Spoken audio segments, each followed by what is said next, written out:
જય શ્રી કૃષ્ણ મિત્રો, આપ સૌનું અમારી ચેનલમાં હાર્દિક સ્વાગત છે। આજે આપણે સાંભળવા જઈ રહ્યા છીએ પવિત્ર પાપ મોચની એકાદશીની વ્રત કથા। હિન્દુ ધર્મમાં એકાદશીનું ખૂબ જ મહત્વ માનવામાં આવે છે। વર્ષમાં આપણે કુલ 24 એકાદશી આવે છે અને દરેક એકાદશીનું પોતાનું અલગ મહિમા અને મહત્વ હોય જ છે। ફાગણ માસના કૃષ્ણ પક્ષમાં આવતી એકાદશીને પાપ મોચની એકાદશી કહેવામાં આવે છે। જેના નામ સૂચવે છે તેમાં એકાદશીમાં પણ પાપ મોચન એટલે કે પાપ નાશ કરતી માનવામાં આવે છે। આ એકાદશીનું વર્ણન પ્રાચીન ગ્રંથ ભવિષ્ય પુરાણમાં મળેલ છે। તો ચાલો હવે ભક્તિભાવથી સાંભળીએ પાપ મોચની એકાદશીની પવિત્ર કથા। પ્રાચીન સમયમાં એક અતિ સુંદર અને દિવ્ય વન હતું જેનું નામ હતું ક્ષેત્રરથ વન। આ વનમાં અનેક ઋષિ મુનિઓ તપસ્યા કરતા હતા। તે જ વનમાં એક મહાન તપસ્વી ઋષિ રહેતા હતા જેનું નામ હતું મેઘાવી ઋષિ।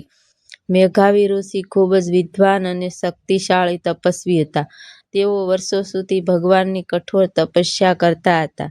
તેમની તપસ્યાથી દેવતાઓ પણ પ્રસન્ન થયા હતા। એક દિવસ સ્વર્ગલોકમાંથી અતિ સુંદર અપ્સરા મંજુઘોષા તે વનમાં આવી। મંજુઘોષા ખૂબ જ સુંદર હતી।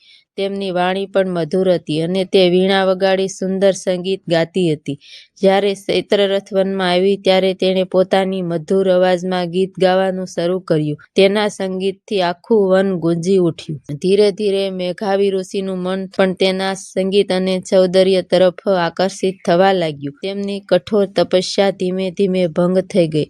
કહેવામાં આવે છે કે મેઘાવી ઋષિ અને મંજુઘોષા ઘણા વર્ષો સુધી સાથે રહ્યા। સમય પસાર થયો હતો પરંતુ ઋષિને ખબર જ ન પડી કે કેટલા વર્ષો વીતી ગયા। એક દિવસ અચાનક તેમને પોતાની તપસ્યા યાદ આવી। ત્યારે તેમને સમજાયું કે તેઓ લાંબા સમયથી મંજુઘોષા સાથે રહ્યા છે। આ વાતથી તેમને ખૂબ જ પસ્તાવો થયો। ક્રોધમાં આવી મેઘાવી ઋષિએ મંજુઘોષાને શાપ આપ્યો કે તું પિશાચની યોનિમાં બની જા। આ સાંભળી મંજુઘોષા ખૂબ દુઃખ થઈ ગઈ। તેણે વિનંતી કરી કે મહાન ઋષિ, મેં અજ્ઞાનવશમાં ભૂલ કરી છે। કૃપા કરી મને આ શાપથી મુક્તિ મેળવવાનો ઉપાય જણાવો। મંજુઘોષાની વિનંતી સાંભળી મેઘાવી ઋષિ હૃદય પીંગળી ગયું। ત્યારે તેમણે કહ્યું, જો તું ફાગણ માસની કૃષ્ણ પક્ષની એકાદશી છે તેમનું નામ પાપ મોચની એકાદશી છે।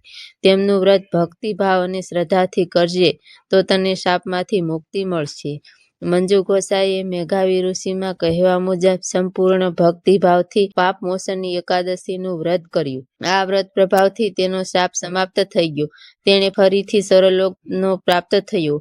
મેઘાવી ઋષિ પણ પોતાના પાપનો પ્રાયશ્ચિત માટે આ એકાદશીનું વ્રત કર્યું। આ વ્રતના પુણ્યથી તેઓ પણ પોતાના પાપમાંથી મુક્ત થઈ ગયા। એકાદશીનું મહત્વ છે કે હિન્દુ શાસ્ત્રમાં એકાદશીનું વ્રત ખૂબ જ પવિત્ર માનવામાં આવે છે।